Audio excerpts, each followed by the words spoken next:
The private suite at Madison Square Garden hummed with anticipation as 20,000 fans filled the arena below.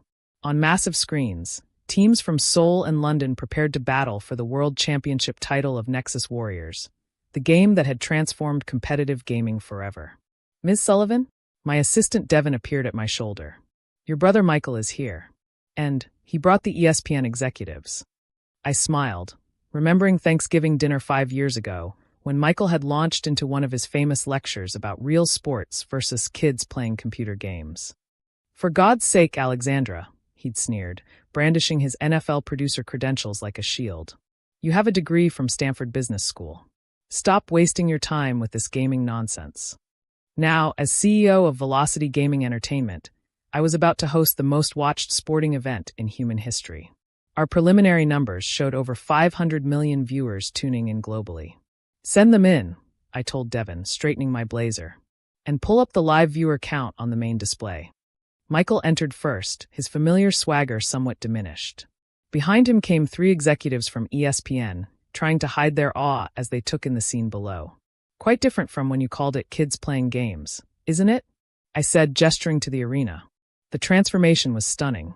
What had once been dismissed as niche entertainment now filled legendary venues worldwide. The energy in the building rivaled any traditional sports championship I'd ever attended. "Alexandra," Michael started, then stopped, searching for words. "This is impressive." "Impressive?" I laughed softly. Last month's qualifying matches drew more viewers than the Super Bowl. "But please, tell me more about real sports." The ESPN executives shifted uncomfortably. They knew why they were here. Traditional sports viewership was declining while esports exploded. They needed us more than we needed them. 5 years ago, I'd spotted something others missed. While traditional sports struggled to engage younger audiences, gaming communities were building passionate, global followings. The potential was enormous, not just for competitions, but for an entire entertainment ecosystem. I'd started small, organizing local tournaments in San Francisco. The breakthrough came when I developed Nexus Warriors, a game specifically designed for competitive play. It combined elements of strategy, skill, and spectacle in a way that made it as thrilling to watch as to play. "Your live viewership counter is approaching 400 million, Devin announced, pointing to the climbing numbers on the screen.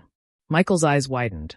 During his last NFL broadcast, they'd celebrated hitting 115 million viewers. "Let me show you something," I said, leading them to our command center. Walls of screens displayed real-time data, viewer engagement metrics, social media activity, betting odds, and merchandise sales across 50 countries. "This isn't just about the games," I explained. "We've built an entire digital sports ecosystem. Live events, streaming platforms, fantasy leagues, licensed merchandise, all integrated seamlessly. But the infrastructure costs." One ESPN executive started. I pulled up our financial projections. "Our digital-first approach means we can scale instantly. No physical stadiums to build in every city. One event can reach viewers everywhere simultaneously, with commentary in 30 languages." "And the players?" Michael asked. "These aren't real athletes. Our pros train 6 hours a day." I cut him off. "They have nutritionists, physical therapists, and mental health coaches. The top teams have training facilities that would make NFL clubs jealous." I led them to the player areas, where teams were preparing for the match. The sophistication of the setup rivaled any traditional sports locker room. Perhaps even surpassed it with the integration of technology. "Average age of our viewers is 24, I continued. "They're digital natives who spend more time on Twitch than traditional TV. They don't just watch, they interact, comment, create content. It's a completely different level of engagement." The main screen showed the pre-game show, where analysts broke down team strategies with holographic displays. The production value was cutting edge, making traditional sports broadcasts look dated by comparison. 3 years ago, I said, turning to Michael, "you told Mom and Dad I was throwing my career away. Remember what you said at Christmas dinner?" He looked away, but I pressed on. "You said, nobody will pay to watch people play video games." Well, last year Velocity Gaming generated $3.2 billion in revenue. Our championship prize pools are bigger than Wimbledon's. The ESPN executives exchanged glances. They'd come to negotiate broadcasting rights, but they were beginning to realize they were late to the party. "We have our own streaming platform," I continued. "Our own production studios, our own talent development pipeline. We're not just a gaming company. We're a next-generation sports and entertainment empire. My phone buzzed, a message from our technology team. New viewer engagement record. Interactive predictions feature has 50 million active users. This was another advantage we had over traditional sports. Our digital nature meant we could innovate constantly, adding new features and experiences that would be impossible in conventional broadcasts. Your traditional sports model is dying, I told the executives bluntly. Young people don't want to watch passive broadcasts on a preset schedule. They want to be part of the experience. The arena erupted as the teams were introduced. The production was spectacular. Holographic displays, augmented reality effects, and a sound system that made the building shake. This is just the beginning, I said, watching the crowd roar. Next year, we're launching the Velocity Gaming World League. 24 cities, year-round competition, with regional divisions feeding into global championships. Michael stared at the scene below, finally seeing what I'd seen years ago. This wasn't just gaming. It was the future of sports entertainment. The broadcast rights deal you came to discuss? I smiled. The starting price just doubled. Devin appeared with a tablet. Tokyo venue confirmed for next month's Asian Championships. Sold out in 3 minutes. And the Dubai royal family wants to discuss hosting the winter finals. I nodded, remembering the days when we struggled to fill small convention centers. Now we had governments competing to host our events. Still think it's just games? I asked Michael. Before he could answer, the crowd's roar reached a new level as the match began. On the main screen, viewer counts continued to climb, shattering all previous records for sports viewership. The ESPN executives huddled together, whispering urgently. They knew they were watching the future unfold, and they were already behind. You know what the difference is between us? I said to Michael. You saw games. I saw potential. You focused on what sports have always been. I focused on what they could become. The arena pulsed with energy as the first major play unfolded, drawing gasps and cheers from the crowd. This was sports entertainment for a new generation, dynamic, interactive, and globally connected. And we were just getting started. 6 months after the Madison Square Garden Championship, I stood in our new global headquarters in Los Angeles. The 50-story building, shaped like a giant helix, represented everything Velocity Gaming had become: bold, innovative, and impossible to ignore. Ms. Sullivan? Devin appeared on my holographic display. The market just closed. We hit $80 billion market cap after the Saudi deal announcement.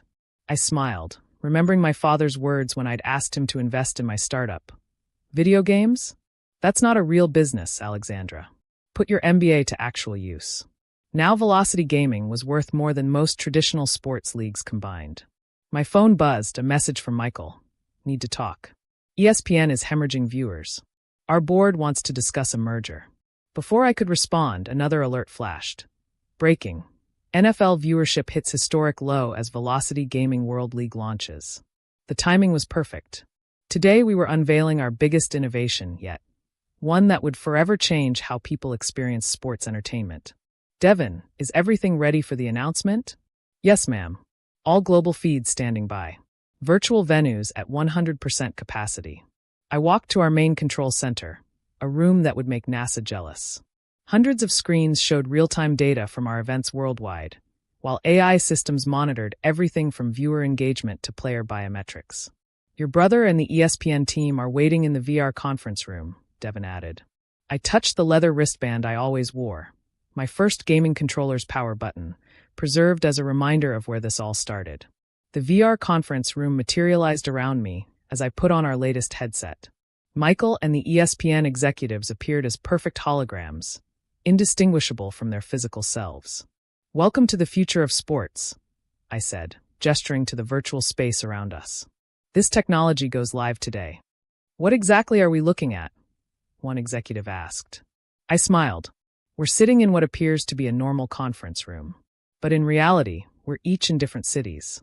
This same technology will allow fans to attend any game, from anywhere, with full social interaction. I pulled up a visualization of our new platform, Velocityverse. Imagine watching a championship match from the best seat in the house, high-fiving friends who are physically thousands of miles away, and having real-time stats and replays floating in your field of vision. Michael leaned forward. The NFL has been experimenting with VR. No, I cut him off. You've been creating 360-degree videos. We're building entire virtual worlds where fans don't just watch, they participate. I launched a demo of tonight's opening matches. The virtual arena appeared around us, filled with thousands of avatars representing real fans from around the world. Every person you see here is a real viewer, experiencing this in real time, sharing the moment with friends and family regardless of physical location. The ESPN executives exchanged worried glances. Their traditional broadcast model was becoming obsolete before their eyes. But the cost for fans, Michael started, is minimal, I finished. Basic access is free. Premium experiences cost less than one traditional sports ticket, and you can attend every match of the season. I pulled up more data. Our subscription model is already outperforming every traditional sports package combined. And that's before today's launch. The room fell silent as the implications sank in. This wasn't just a new way to watch sports. It was a complete paradigm shift in entertainment. Now, I said, about that merger discussion. Michael raised an eyebrow. You're not interested in partnering with ESPN. Oh, I am, I replied, pulling up another display. But not as equals. Velocity Gaming will acquire ESPN's digital rights and infrastructure. We'll transform your declining broadcasts into immersive experiences that today's audiences actually want. The numbers spoke for themselves. Our user base was growing exponentially, while traditional sports viewership dropped every year. This is the future, I continued. You can either be part of it or be left behind. Just then, Devin's avatar appeared. Ma'am, the World League launch is starting. Over 800 million viewers logged in. I turned to the executives. Stay and watch. See what sports entertainment looks like in 2025. The virtual space transformed into a spectacular arena. Teams from Tokyo and Sao Paulo were about to face off, their players' holograms appearing life-sized before us. Every viewer can choose their experience, I explained. Watch from any angle, pull up player stats with a gesture, instant replay at will. They can even view the game from a player's perspective. The match began, and the virtual crowd erupted. The energy was palpable, even in digital form.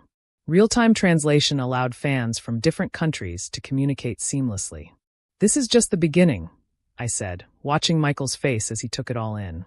Next month, we launch Velocityverse Cities, permanent virtual spaces where fans can gather, trade, and socialize between matches. My phone buzzed again, a message from our development team. Neural interface testing successful. Full sensory immersion ready for beta. I smiled, thinking of how far we'd come from those early days of simple streaming. Traditional sports hadn't just been surpassed, they'd been reinvented. Remember when you said gaming would never replace real sports? I asked Michael. He nodded slowly, still watching the spectacle before us. I never wanted to replace them, I said. I wanted to evolve them. To create something that combined the best of athletic competition with the limitless possibilities of digital technology. The virtual arena shifted as a spectacular play unfolded, the space itself reacting to the game's energy. Instant replays appeared as floating holograms, while AI-generated analytics predicted the next moves. This is why we're winning, I continued.